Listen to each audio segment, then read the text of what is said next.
1971. We woke up in a different world, where the Cold War ended along with the Vietnam carnage. All because of the Dome. The Dome. A territory full of anomalous artifacts, phenomena, and organisms. We still don't know what it is. An alien city? Some kind of a testing ground or storage? Whatever it is, no living thing trapped under the Dome can escape it. Yet even this did not stop the research. The major powers created the Cronus Megacorporation to develop and explore the Dome. Its secrets became a lucrative business. The Spires station was built on top of the Dome to export the artifacts and import supplies and personnel. The city of Crystal Sands grew at the foot of the Dome, eventually becoming a major transportation hub. All this required thousands of employees, and there was no shortage of candidates. Romantics, pragmatists, and adventurers of all trades swarmed recruiting centers around the globe, seeking jobs at Cronus. You were one of those people. In 1976, your application was approved, and you went under the Dome towards the future. Whether a good one or a bad one, only time will tell.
A guy wearing thick spectacles thrusts out a sweaty hand. Monty James, Silverwing.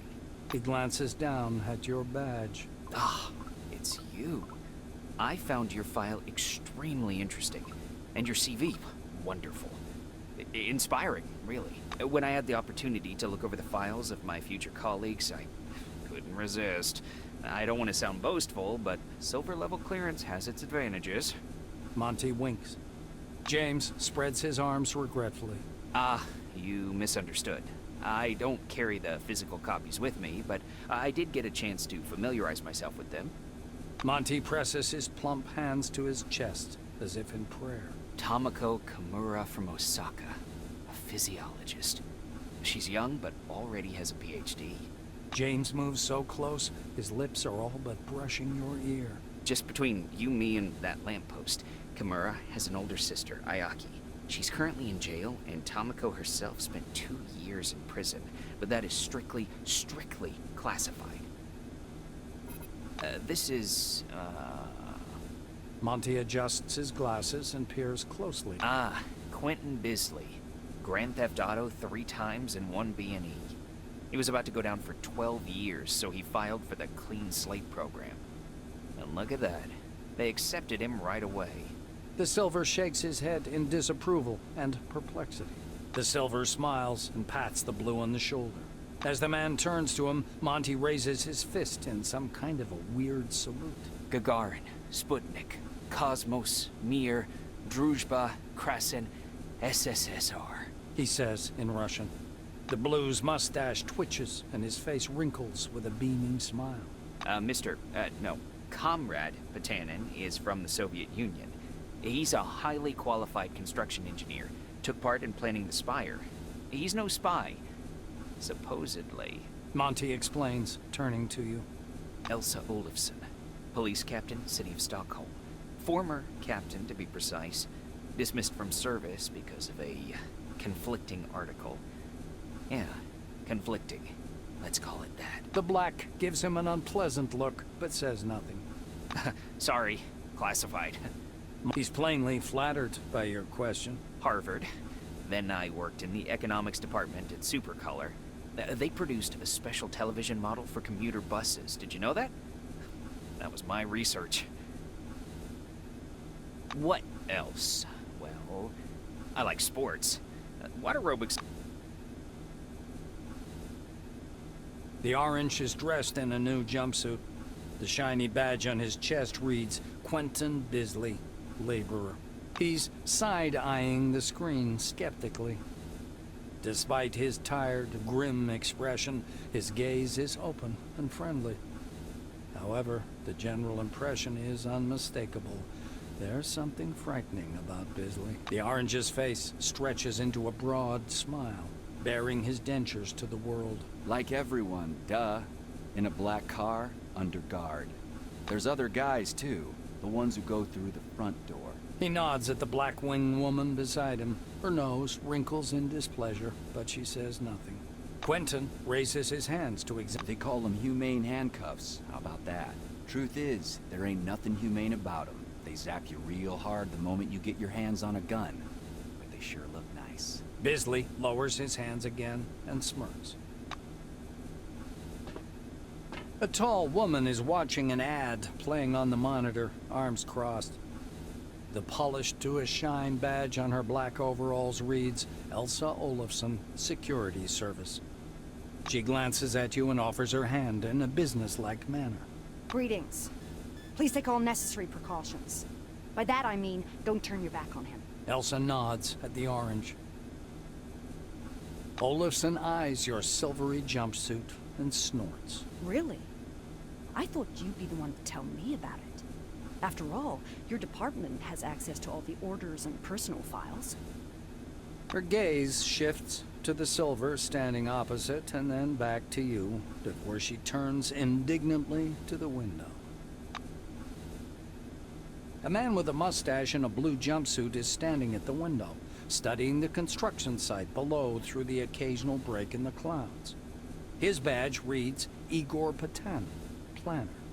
The Blue taps on the glass with one finger and gestures you to come and take a look. Seems like he doesn't speak English. Using sign language, mimicry, and all of your artistic talent, you're able to communicate with the planner. Once he's sure you're watching, Patanin points up in the direction of Spire Station, from which you departed a few minutes ago. He sketches the outline of the station on a broad, foggy section of glass. Once he's finished, the Blue turns to you with a delighted expression. The Blue begins to mark up his diagram with a series of footnotes and numbers. Turns out the station's ring diameter is a bit more than 1,500 meters. Its height above the dome is 317 meters. And the total height of the spire, including the loading docks, is nearly 720 meters. This time, Igor is quite laconic. He pauses, then confidently writes cargo and personnel in block letters, and draws an arrow pointing downward.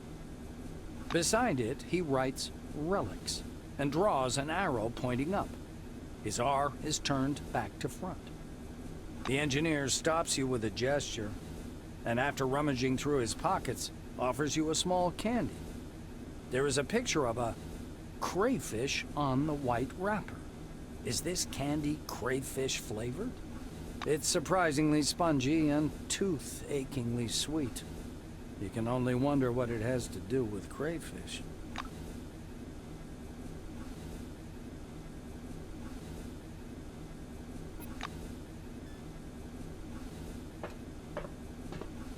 A thin, pale young woman is sitting at the window, leaning against the illuminator. The glass is slightly fogged with her breath. She turns to you. Her shiny badge reads, Tomoko Kimura, physiologist. We've crossed the border. No way back now. Even traveling by the funicular wasn't so thrilling. The white presses small hands to her blushing cheeks. You were thinking, why have no children been born under the dome? I've got a working hypothesis, but I'm not ready to share it yet. She says softly, as if Kimura peers through the glass in the direction you indicate. Oh, that's the aircraft that crashed into the dome during the first expedition. I believe that's a wing fragment, and there's some white canvas. What do you think that is? Maybe a parachute?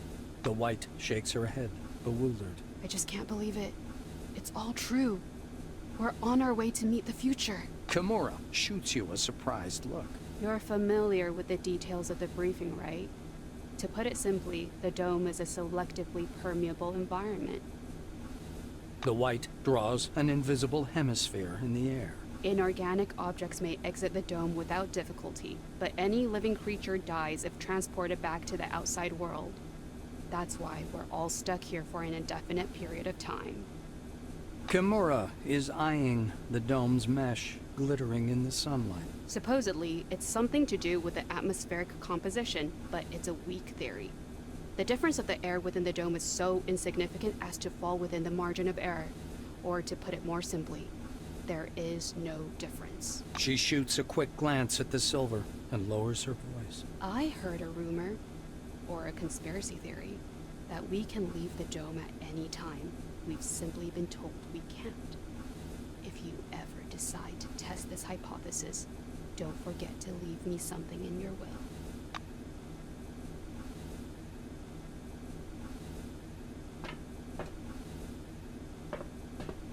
Monty nods at the window. Enjoy the view. Monty makes a ring with his thumb and forefinger. You were number 63,784 on the waiting list, but you were lucky enough to get into the dome after only 16 months. Besides that, zero, nada, absolutely nothing. You're a dark horse for both the Foundation and myself. The silver nods eagerly. Important indeed, and by a wide margin. The entire board of directors has been on the Forbes list for a long time. Maybe you and I will be there too one day. An uncomfortable silence rises between you. He taps the narrow illuminator panel with one finger. Look, there's a storm rising. The lightning is strange. Green. Should lightning be green? This is my first sandstorm.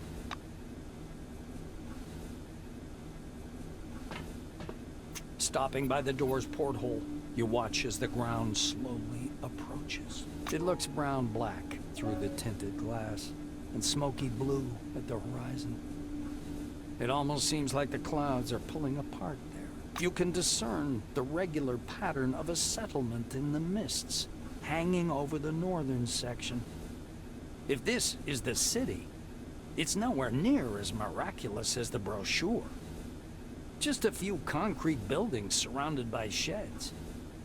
It resembles the hab pods of a space colony in a sci-fi film. Yet, the scale is impressive. In only 5 years, a small civilization has arisen from these bleak sands to tackle mankind's greatest project. The blues and oranges did their share of the physical labor, but the main credit belongs to the brilliant administrators from Silverwing. At least, that's what you were told during the pre-departure briefing.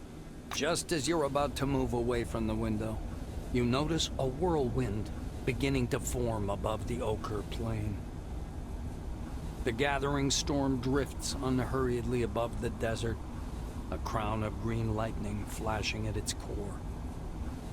Clearly no ordinary weather phenomenon. It must be one of those anomalies. You freeze by the window, unable to avert your gaze.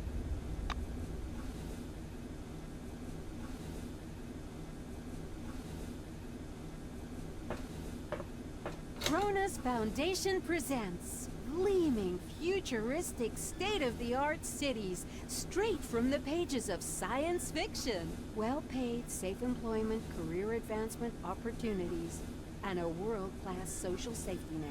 Noble and intellectually stimulating work in state-of-the-art laboratories.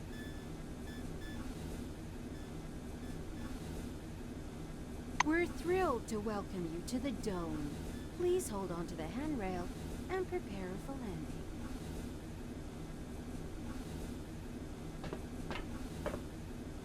You return to the window.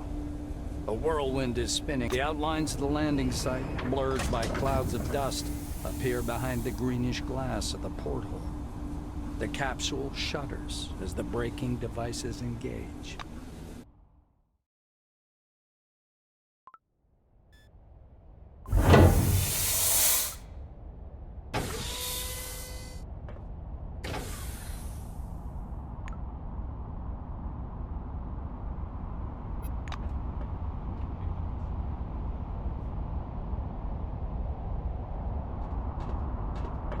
Come here.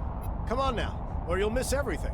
A cheerful man in a white lab coat grabs you by the sleeve. A badge reading Ludovico Nuzzi, scientific analyst, export department, dangles loosely on his clean uniform, which still smells pungently of washing powder. Look over there. He points upward with a sharp, wide gesture and hands you his field binoculars. You raise the binoculars to your eyes. Under fourfold magnification, the whirling cloud above the rust-colored plains looks even stranger. Its core glows with flickering green light and flashes rhythmically, and that rhythm seems to form a complicated pattern. Nuzzi bends close to your ear. Fascinating. Do you want me to bring some filters? If we intercept the red and blue spectrums, we'll see something amazing. It's like a signal, some kind of message. I don't know. Ludovico laughs unnervingly and snatches the binoculars. With the binoculars raised to his eyes, he minutely adjusts the focus. It's a massive whirlwind north of Concord, and not merely some desert sandstorm. That's an anomaly. I hope it lasts long enough for me to make a proper observation. Nuzzi looks from you to the capsule and to the landing terminal entrance. He flings his arms up. Oh, mi scusi. Excuse me, I'm so sorry. You'd better get going or you'll be late for check-in. Your colleagues are already inside, and the storm is growing stronger. Yeah, the storm is growing stronger.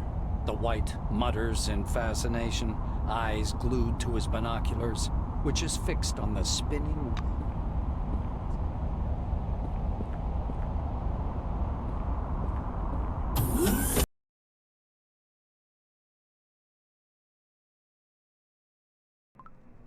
Attention, attention. Please handle relics carefully. In case of damage, your life will be forfeit.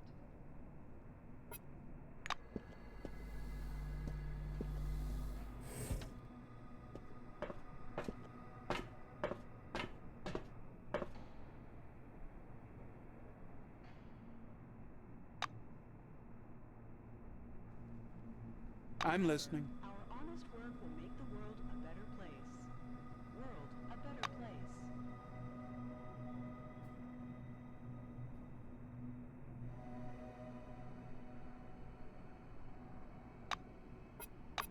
I hope to see you again soon.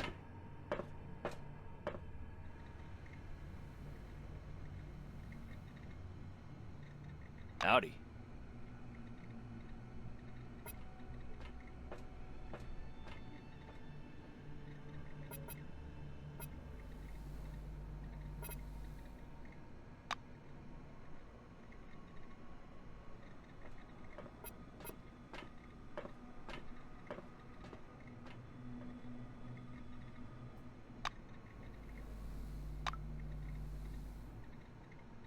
It was nice chatting.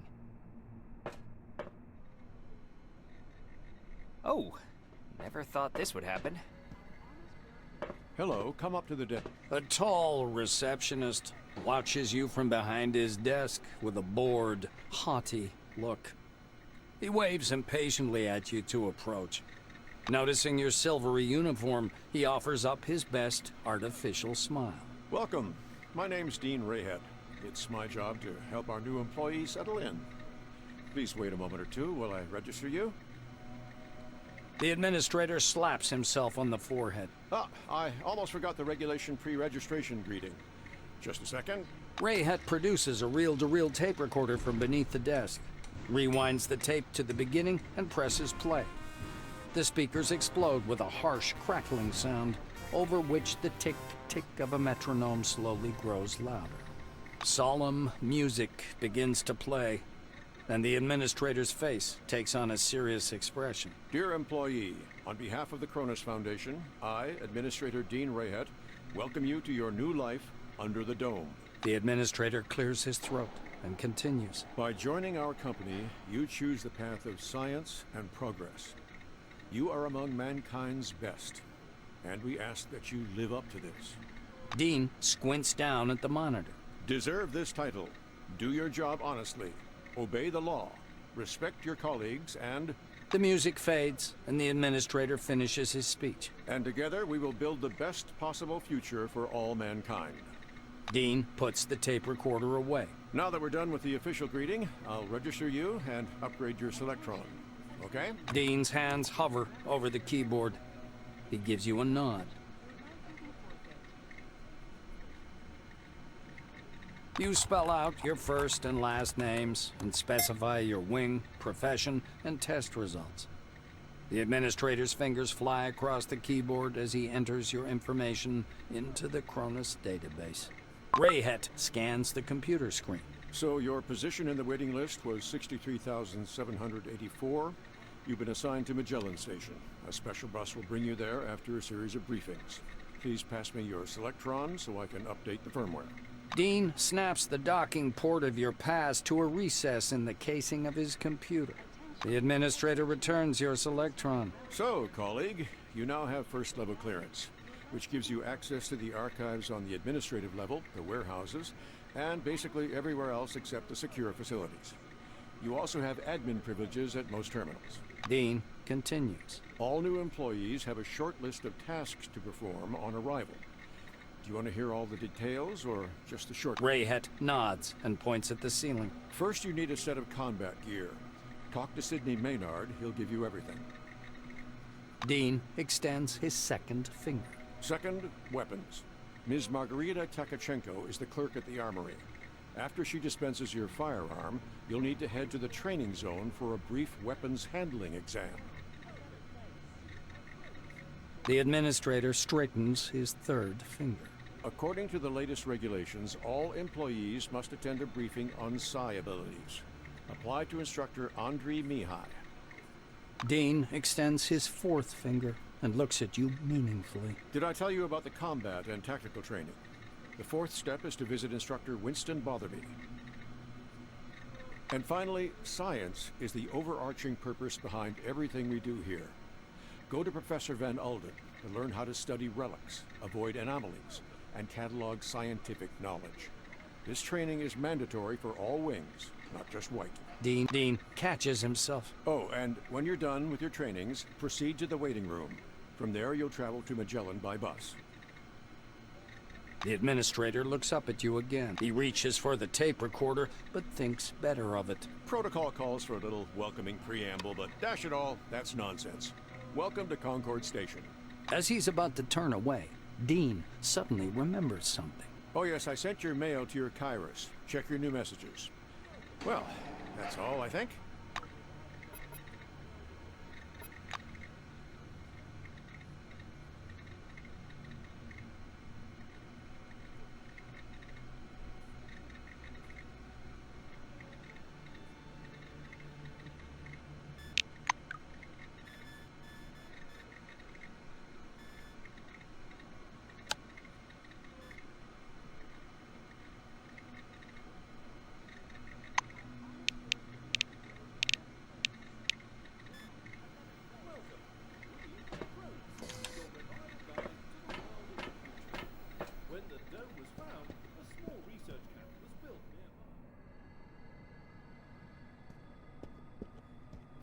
Behind the storage counter, you see a small, neat guy.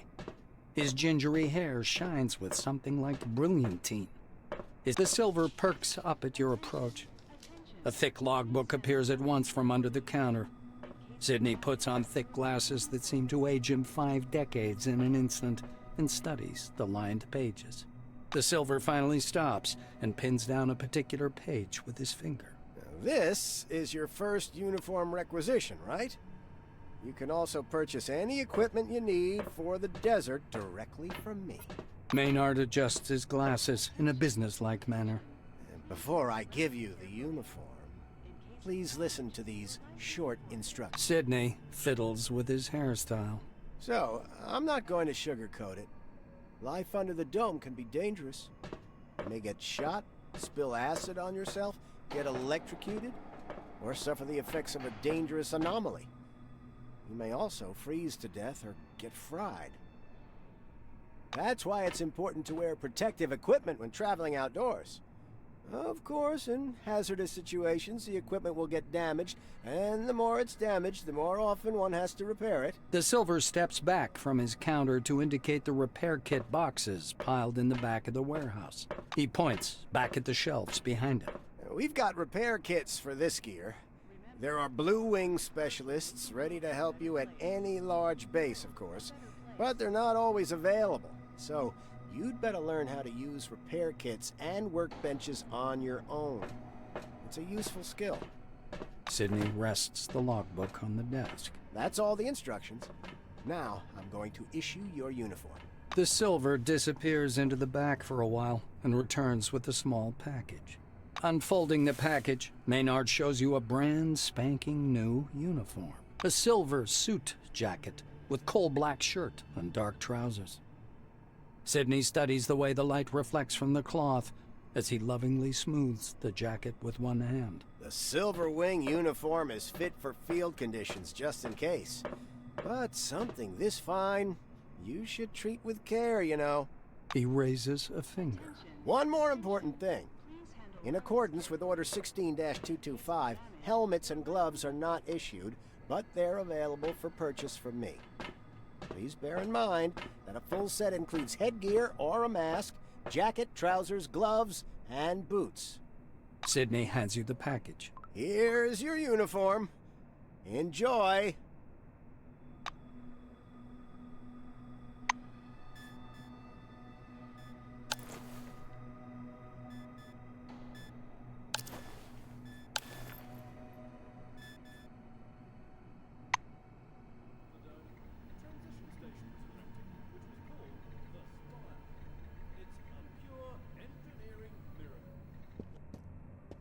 Anything urgent, Mr. Krachkov? Katarzyna, did you mark it as Class 1 again, instead of 2? Look, here's the scanner data. It says the relic is a scientific device. Wait, but it's still Class 1. I'm not going to violate protocol. Katarzyna, my dear, you may violate protocol as long as it benefits the company. Take your lead from your colleagues. Correct your report if you have to, and don't act so innocent. Vladimir, I'm done. How do we mark it? Class 2 fragile. Tell Noyan the relic should go out with today's flight. Think about it. A Class 2 relic will mean a bigger payoff for the company, and that means a bonus in your wages. Categorizing it as Class 2 means access to state-sealed bids. I bet the Brits will buy it. They're always trying to one-up us. All right, Mr. Krachkov. I'll correct my report. Carl, add sealed bids to the marking.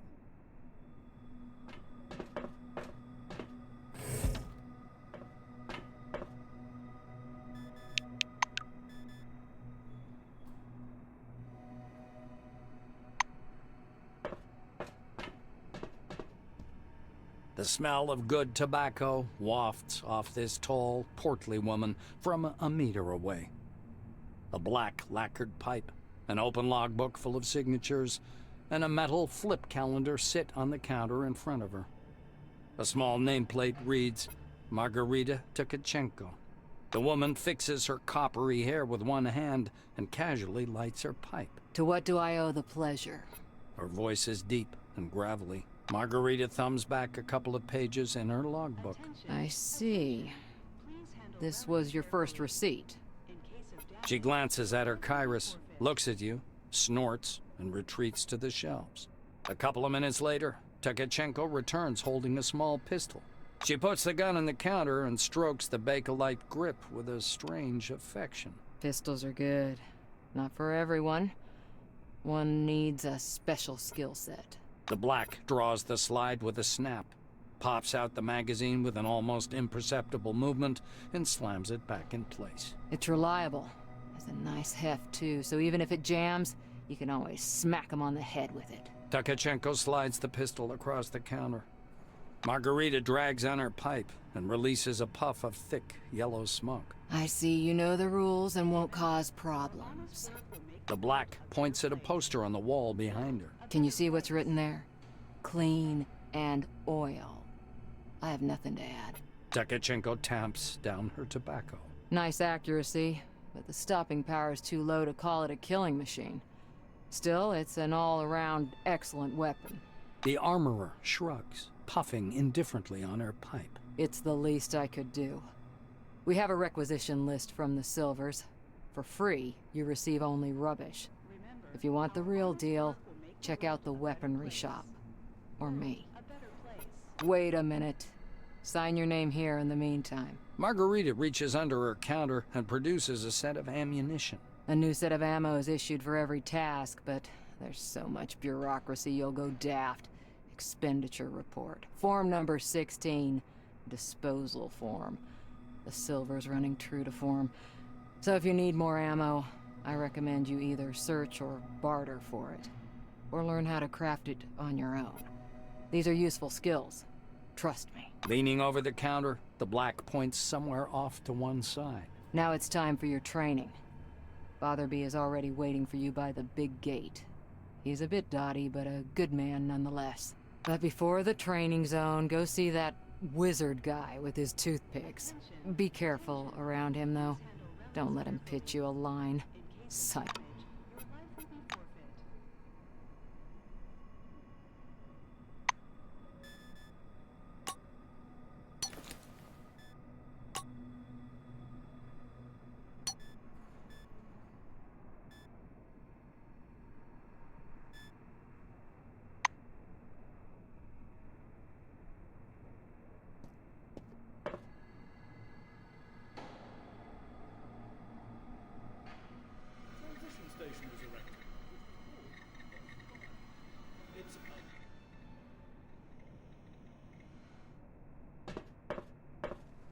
Attention. Well, you've got quite an aura. A lean Silver with thick black hair and a huge cigar clamped in his teeth is sitting in front of you. As you approach, he flashes a sly grin and slowly raises an outstretched hand above the table. Something really weird happens. All the paper clips, pencils, scattered toothpicks, and bits of trash float up from the table and hang in the air.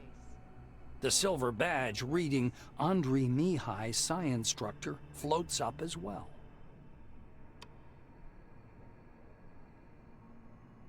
You thrust your hand forward, and your outspread fingers emit barely visible sparks of energy. Pencils, paper clips, toothpicks, and pistachio shells dance chaotically in the air. The Silver sticks out his lower lip as if to say, not bad, and gives you a thumbs up. Here for the briefing, huh? Shall we get to it? He takes the cigar out of his mouth and exhales a lush cloud of smoke.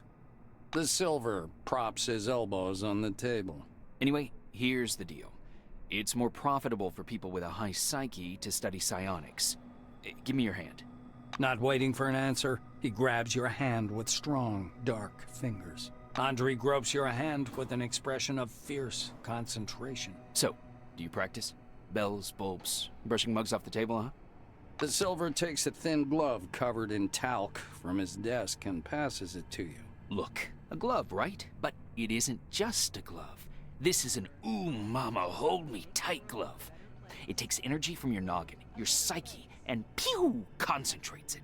He counts off on his fingers. Learn psionics. Put on the glove. Transform energy into the necessary shape. That's the whole briefing. Simple? Simple. Now to your questions, huh? You don't have to ask him twice. Mihai picks up a light bulb from the table, gripping the base in his hand. The filament begins to glow faintly. Soon enough, it comes to full heat and glows bright orange. In a little over a second, the bulb is shining with a steady white light. The silver laughs contentedly. The silver takes a pull at his cigar and releases a self-important puff of smoke. Psionics. It's a gift for all of us. The forefathers took off someplace. Poof, gone. Only the dome remains. And this. Psionics, huh? He rocks back in his armchair, puffing on his cigar. The toothpicks again slowly rise up from the table. Mihai spreads his dark hands. Toothpicks hover around his head in a kind of halo. Scientists say everyone has an organic skill called psyche. You have it, I have it, everyone has it, huh? Big psyche? You got talents. Small psyche? No talents. You'll need to carry a lighter all your life. I'll complain to the Silvers about that idiot. They'll take the appropriate measures. I hate those oranges. What the hell do they break locks for? As you reach to open the sliding door, an engineer in a bright blue jacket stops. You're a newcomer, right? It's a straight-up open house here today. He offers you his hand. According to his badge, this is Maxim Penkovsky. The technician slaps the door with one hand. You have to wait until I'm done. Some orange jammed up the lock with chewing gum just for a laugh. They're like animals, those oranges, marking their territory. If you ask me, they're too gracious about those bastards in Crystal Sands. Penkovsky chuckles. Looks like you don't get it. Tons of relics pass through Concord. The base is laid out to make everyone walk a single route, with the top level as separate as possible from the bottom. You get the memo? He turns back to the lock. So in the meantime, take a load off. Have a coffee. Loosen up. Watch the storm through the window.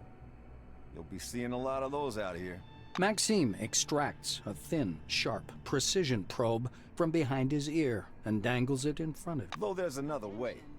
You want to learn something about picking locks? It's a useful skill in all sorts of situations. He looks at you expectantly, the blues getting excited.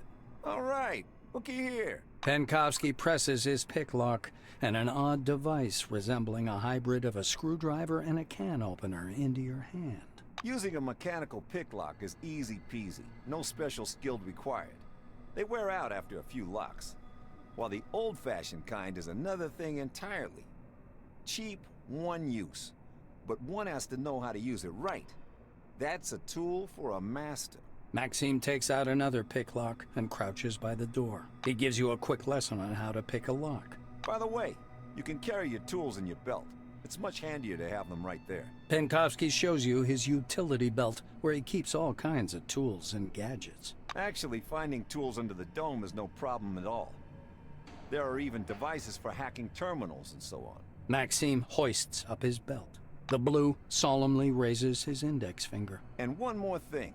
Always use brand name stuff if you can. Groovy produces good kits. Modus and Supercolor do too. They've all got fat contracts with Cronus, so they care about quality. He looks at the door again. Damn these locks. Though I'd rather be doing this than fixing hab pods. Those are a real pain in the ass. Penkovsky gives you a patronizing look. Because they're poorly made, warped from the heat, and the filters aren't worth a damn. The modules were constructed by marketing managers, not engineers. Building a city in the desert was also their idea. This project is all about PR. Cronus wants to show the world how tough they are. In case of damage, your life will be forfeit.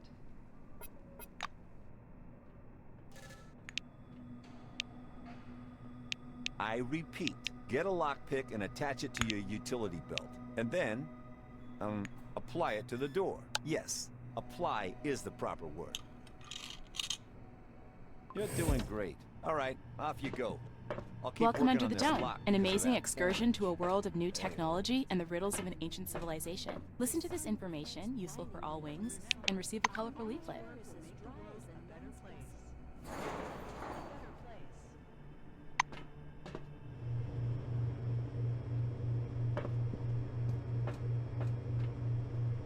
Welcome under the dome. An amazing. Mihai smiles around his the toothpicks. The silver laughs in the silver. He easily named the silver. It doesn't take. The ruined coin drops into a me. Welcome under the dome. An amazing excursion to a world of new technology and the riddles of an ancient civilization. Listen to this information, useful for all wings, and receive a colorful leaflet. You, but I'm sure I'll come here in a year and will feel like a real queen.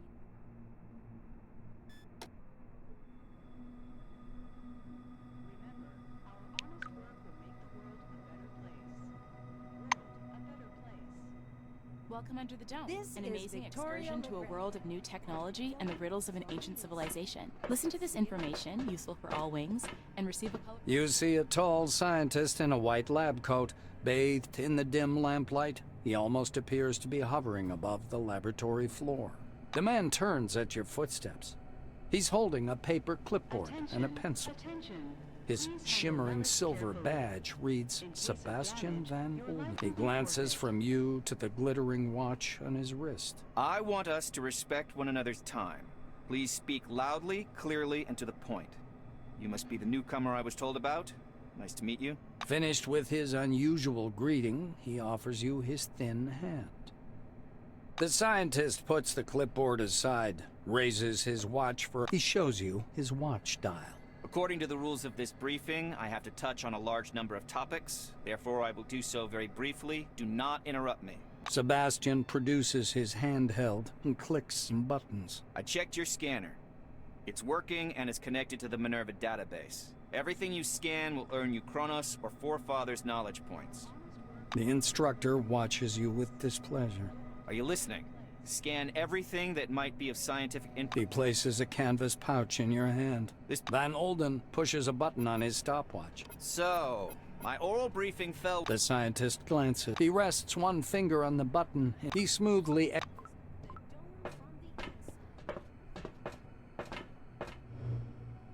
Welcome under the dome. An amazing excursion.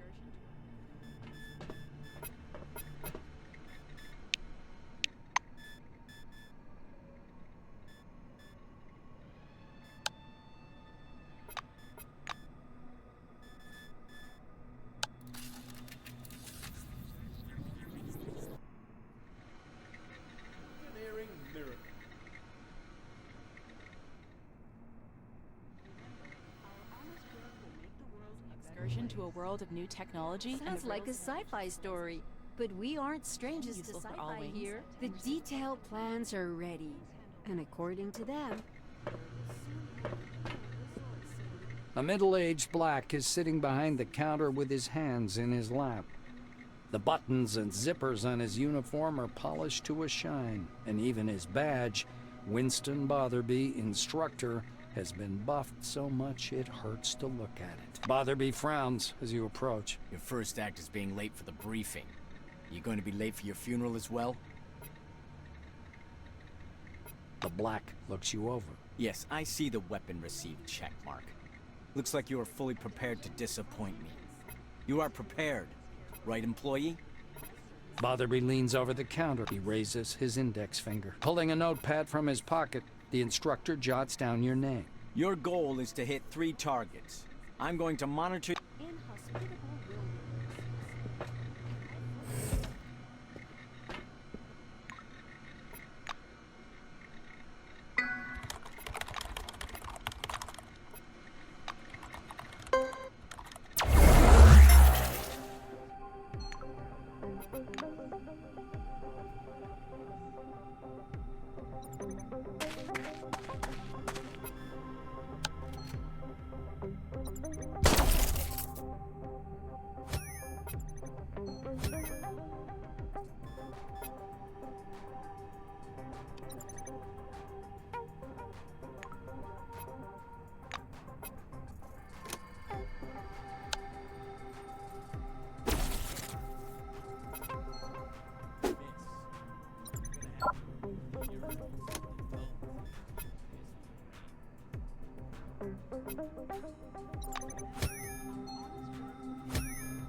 thrilling news.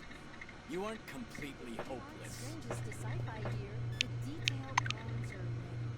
And according to them, there will soon be a real resort city in the West. With bars, casinos, spas, and therapeutic saunas. Botherby nods grandly. You made it through training without making a total fool of yourself.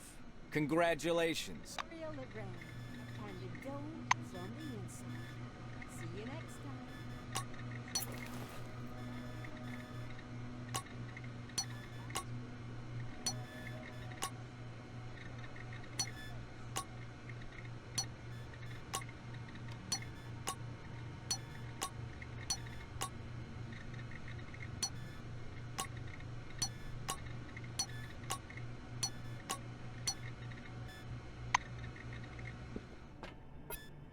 Attention, attention. Please handle relics carefully. In case of damage, your life will be forfeit. To a world of new technology and the riddles of an ancient civilization. Listen to this information, useful for all wings, and receive a colorful leaflet.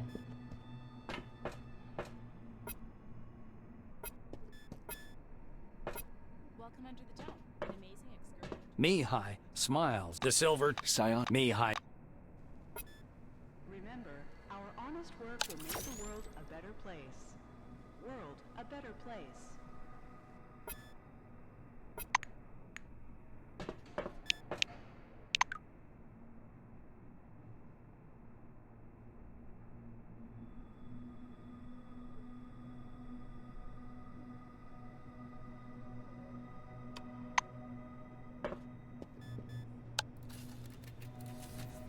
Welcome under the dome, an amazing excursion technology and the riddles of an ancient civilization. Listen to this information, useful for all wings, and receive a colorful leaflet.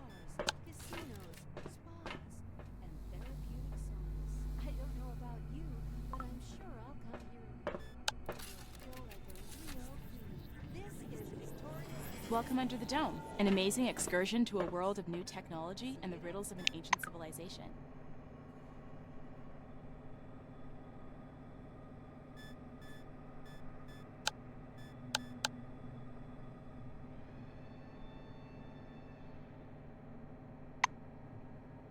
Listen to this information, useful for all wings, and receive a colorful leaflet.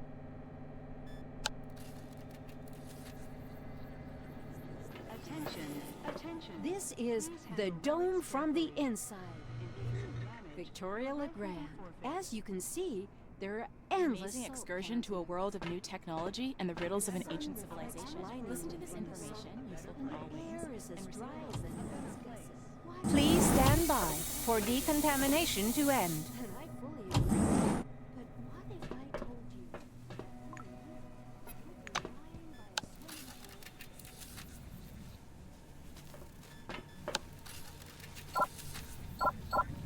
pool?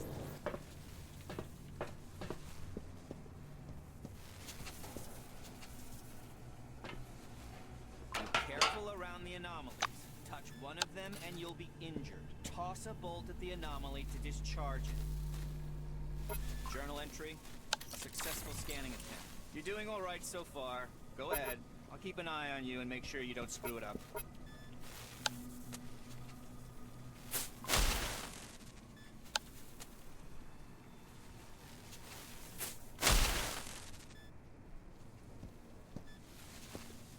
Don't touch the relics with your hands, employee. Use your scanner. Radiation sickness will not add. Journal entry. 2 objects scanned. And again, watch out for anomalies. Touch one and you'll be injured. Toss a bolt at the anomaly to discharge it.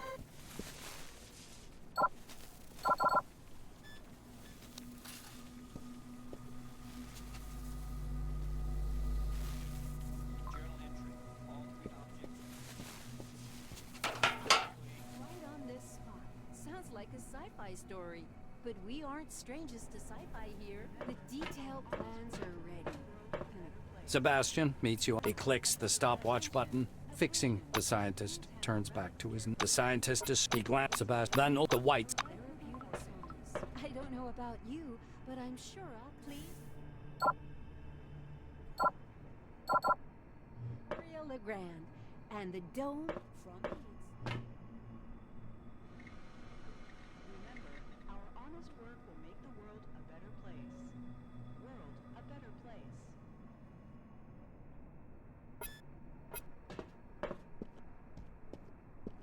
Maynard puts his glasses on again.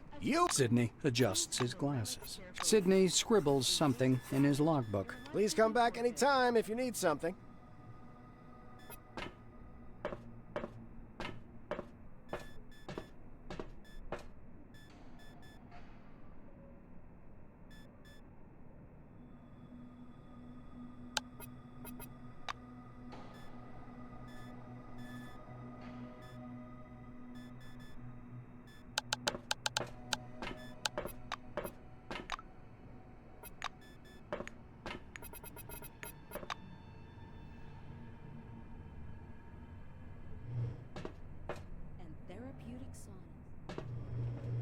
Welcome Under the Dome, an amazing excursion to a world of new technology and the riddles of an ancient civilization.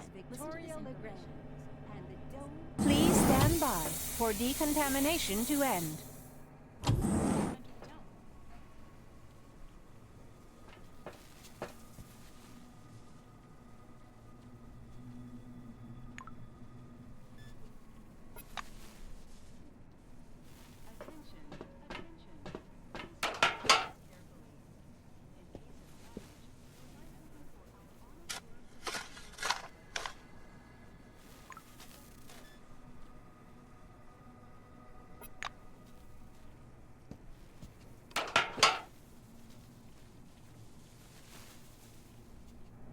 Agree with you, but what if I told you that in a year you'll be lying by a swimming pool sipping a margarita right on this spot? Sounds like a sci-fi story, but we aren't strangers to sci-fi here.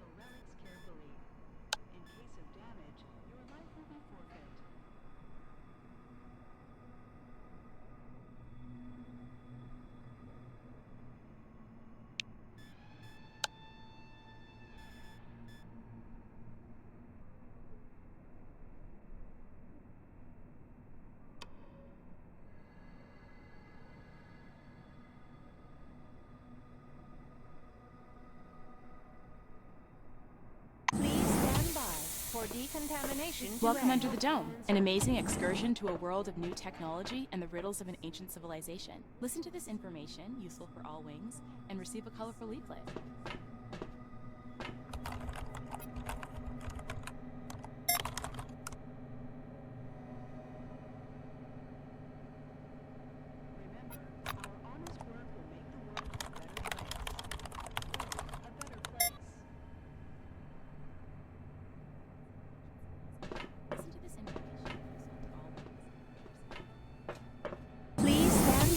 For decontamination to end. The dome from the inside.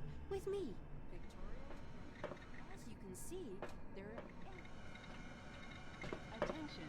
Attention. Please handle relics carefully. In case of damage, your life will be forfeit.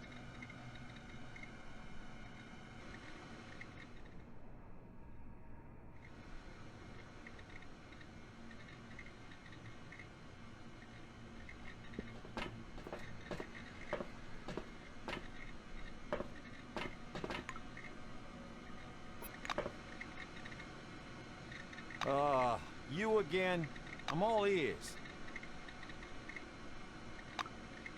Bye-bye.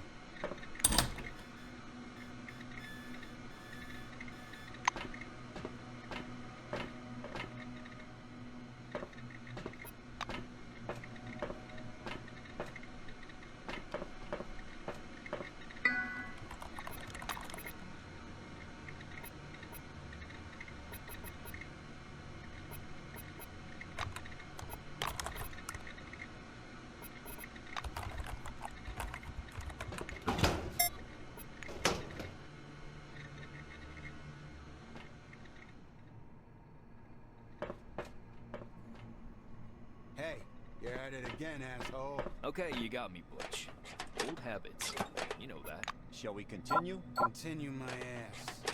Read the everyone gets 3 balls. Hey, come on now. Start over. You only did it once.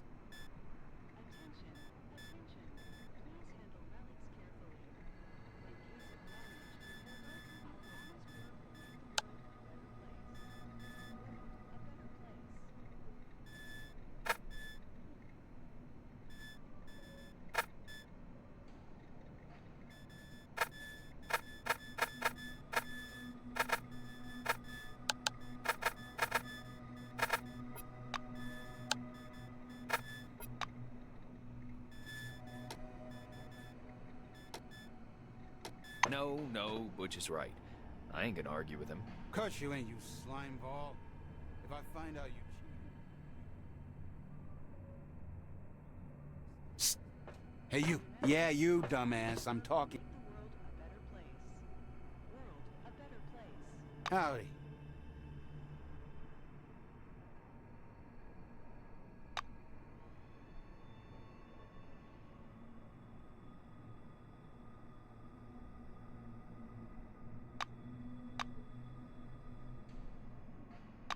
Bye-bye.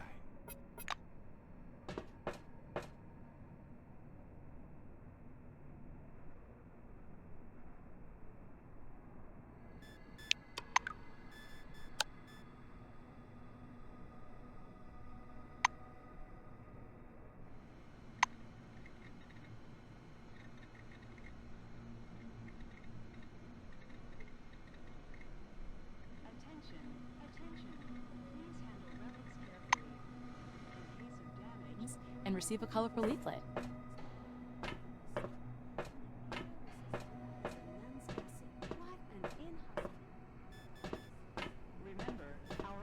Welcome Under the Dome, an amazing excursion to a world of new technology and the riddles of an ancient civilization. Listen to this information. Ed, spit it out.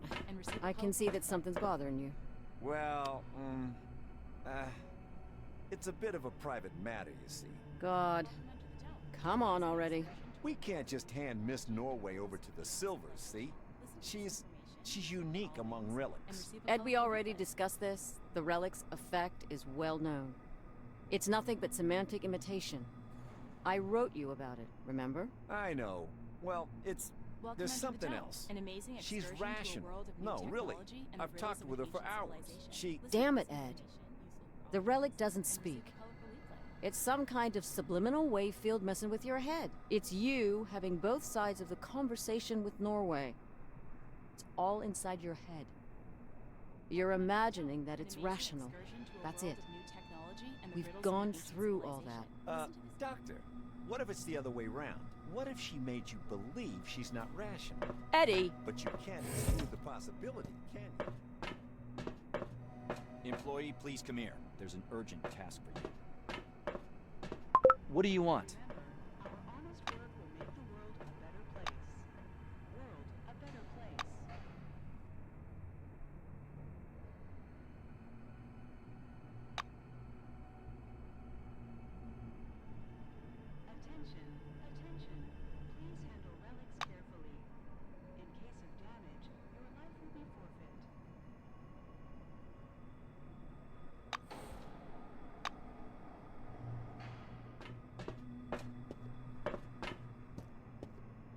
The giant display glows welcomingly when you approach. A red light comes on under the screen's steel hood. The camera is switched on. A gray old man with high cheekbones appears and squints out at you from the screen. Do you copy? He leans close to the camera, his glasses glittering. My name is Martin Kingsley. I'm Chief Officer of Magellan Base. We were supposed to meet in person, but unforeseen circumstances prevented that. One moment. I'll grab your file. He reaches for something out of view and produces a thin folder with your name on the cover. Apparently, your file. He marks one of the pages with a pencil. Silverwing. Colleague, I'll be honest with you. It's crucial for me to know my managers. So I'm asking you straight. Why did you choose a career in our division? The administrator jots down a word or two. All right. I put that down. Kingsley closes the file and folds his hands in front of him. Thank you for your reply. I learned a little more about you. Now I want you to learn a little bit more about us. Keep in mind, this is not a rehearsed speech. He assumes a serious expression. When the dome was discovered in 1971, it became a scientific and media sensation, a worldwide phenomenon, and likely the most significant discovery in the history of mankind. Kingsley drums his fingers on the unseen desk, his gaze focused somewhere beyond. I see. You were enticed here by radio advertising, telefilms, and all those interviews, billboards at every turn. Cronus wants the world to see the dome as a stage where something merry and fascinating is going on. But now that you're actually here, I want you to see the real picture. You can't make out his eyes behind the glare on his spectacles, but he seems to be staring directly at you. Here's the truth. Nobody was waiting for us inside the dome. It's neither a treasury of technologies nor a cemetery of the ancients. Perhaps what we're doing now is defusing the world's most complicated bomb. Will our mission thrive? I believe so. If we work together and everybody does their part. He looks back at your file. I say, do what must be done. Because that's what the concept of the 5 wings is all about. Kingsley points at the camera. You're from Silver Wing. Special requirements are imposed upon you. You must direct others whilst having no real power. You must provide an illusion of might and well-being, and be honest and wise enough to reconcile your actions with your conscience, no matter that one clashes directly with the other. Putting the folder aside, he sits back and stares at you in silence.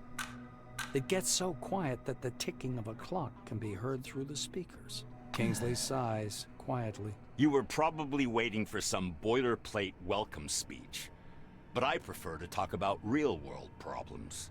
Glad to meet you. Martin nods slowly. I apologize once again for this long-distance meeting. Now, as we don't have much time, I'd like to get to the point. I'm sure you're curious why you were taking off the bus to Magellan and brought here instead. He moves closer to the camera. I'm going to show you a short video. Please pay attention. Kingsley's face freezes on screen. I have an urgent mission for an employee of your background and qualifications. I'd have assigned someone from Magellan, but I'm short on personnel. That's why it has to be a newcomer. Martin noisily clears his throat. Maybe you've heard about Nashville Base. While preparing the materials for this mission, I came across a short documentary film about the complex. I think you should watch. The speakers produce a hollow click. Purple, gray, and black spots flicker on the screen.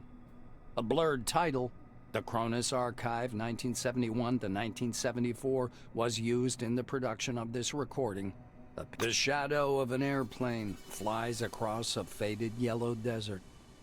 A cheery voice fills the room. Every day, our researchers uncover more and more of the dome's secrets.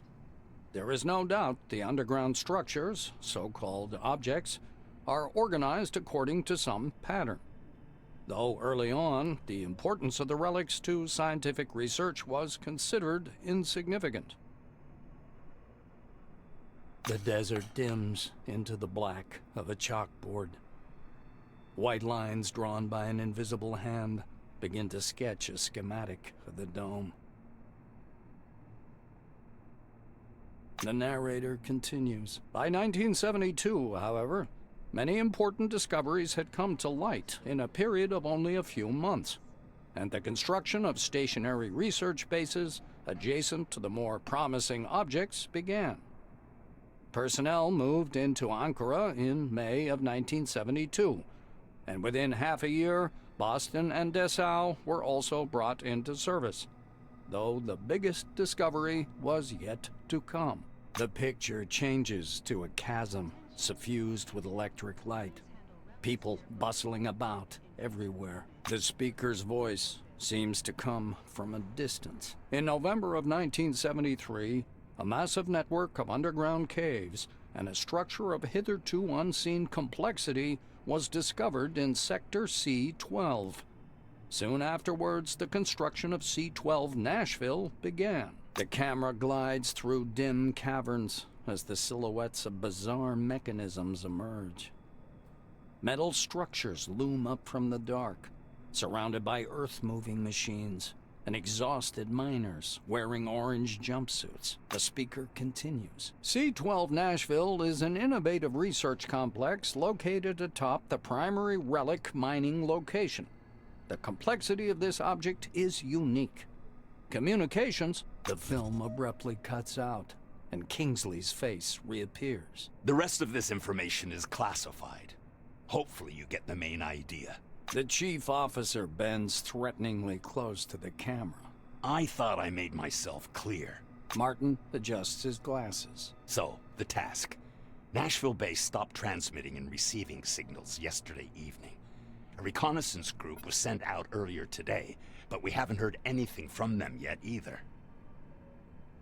The chief officer rubs his forehead. Normally, I would never give this task to a newcomer like yourself, but I just don't have enough people. He looks down at the documents again. Furthermore, the group was lacking someone with your specialization. I thought the mission would be quite straightforward and didn't send any administrative personnel. Now I suspect the Nashville situation may be much more... Kingsley is looking into the camera once more. Your task is to get to Nashville, figure out whatever's behind the communication problem, get in touch with the group, and work with them to solve the problem. The chief officer carefully returns the documents to the folder. You notice his hands tremble slightly. Go downstairs. The truck must be waiting for you in storage. This task is urgent, but a small delay is acceptable if there's anything you need to settle here first. That is all. Kingsley's hand reaches toward the camera. Great to hear. Take care of yourself. I'll...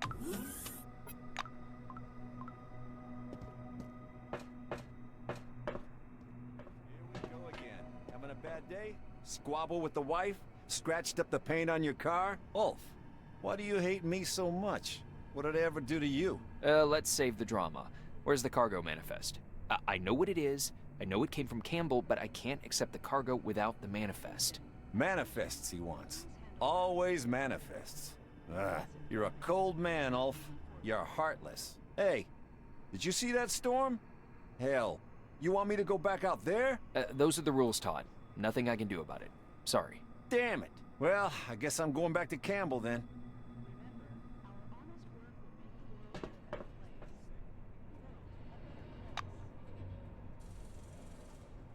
Hiya!